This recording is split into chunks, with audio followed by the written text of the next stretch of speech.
Pleurer, oui. Mon cœur était lourd tous ces jours. Mon cœur était lourd encore hier. Et je pense à tant de choses que nous devrions changer et faire.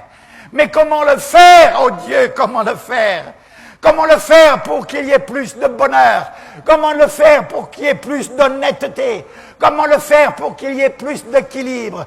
Comment le faire pour que le malheureux, le long des routes, qui vend quelques marchandises ici et là, pour gagner quelque chose, mais quoi?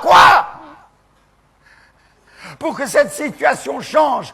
Comment le faire pour que l'honnêteté vienne dans le cœur? Comment le faire pour que les maris soient fidèles à leurs femmes et que les femmes soient fidèles à leurs maris? Comment le faire puisque même dans l'église de Jésus-Christ et même parmi les pasteurs, on voit des divorces, des infidélités, des adultères et on continue à s'appeler homme de Dieu. Scandale! C'est à toi, Église du Congo, que je prêche. C'est à toi, Église du Congo, que j'ouvre mon cœur. Je te dis ce matin ce que je n'ai pas préparé à l'avance, mais je te dis ce qui remplit mon cœur. Nous pouvons nous bomber le torse 50 ans, jubiler. Et quoi? Est-ce que cela change à notre situation? Est-ce que cela change à notre avenir? Est-ce que cela change quelque chose au niveau de nos familles? Où en sommes-nous? Nous avons l'habitude de jeter la responsabilité sur les autres. Nous avons l'habitude de rejeter la responsabilité sur tel dirigeant ou tel autre dirigeant. Nous avons l'habitude de trouver des excuses. Mais tout cela ne tient pas, car chacun d'entre nous, nous pouvons faire quelque chose pour changer quelque chose. Et si chacun d'entre nous, dans cette église, nous sommes décidés à changer quelque chose, nous aurons une influence. Et cette influence va se multiplier et se multiplier encore. Fini de jouer continuellement. Pourquoi jouer encore et encore? En voulant nous excuser de tant de façons, nous excuser pour nos péchés les plus abjects, pour nous excuser pour la honte, oui, la honte qui devrait couvrir et voiler notre visage. Ô Congo, où vas-tu? Ô Congo, où vas-tu? Les larmes me remplissent les yeux. Y a-t-il un espoir aujourd'hui? Un espoir dans nos réunions politiques, un espoir dans nos partis, un espoir.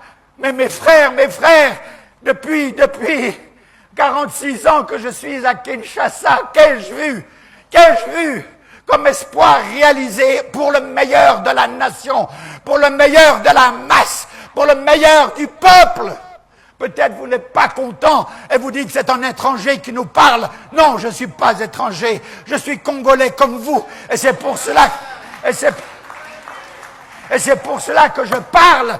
Et c'est pour cela que je parle et je parlerai encore. Ne vous en déplaise. Ceci concerne la morale de la famille, la morale de la société, la morale des instances politiques, la morale des décideurs de la nation. La morale, où est-elle?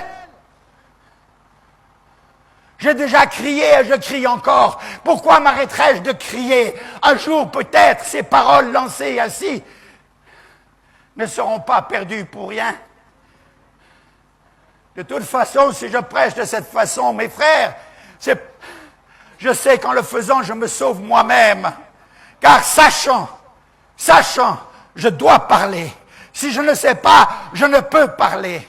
Mais si je sais, je dois parler. Et c'est ma responsabilité. Dieu me dira, tu savais, tu n'as rien dit. Frères et sœurs, je ne cherche pas à ce que les hommes m'aiment, mais je cherche à ce qu'ils aiment le Dieu vivant. Et qu'en aimant le Dieu vivant, ils obéissent à ses lois et à ses commandements. En aimant le Dieu vivant, ils se soumettent à sa volonté. Qui que tu sois, pasteur, ceci te concerne, toi à plus forte raison. À plus forte raison. Pourquoi ne veux-tu pas t'humilier lorsque tu as péché? Pourquoi ne veux-tu pas t'humilier lorsque tu as été une occasion de chute, un menteur, un voleur, un immoral? Pourquoi voyons-nous cela dans l'Église? Pourquoi fermons-nous la bouche? Pourquoi cherchons-nous à excuser? Le péché n'est jamais à excuser. Jamais, jamais, jamais. Quand il y a péché, le chemin de la réhabilitation passe par l'humiliation et la confession. Voilà le chemin de la réhabilitation. Il n'y a pas d'excuse au péché, quel qu'il soit.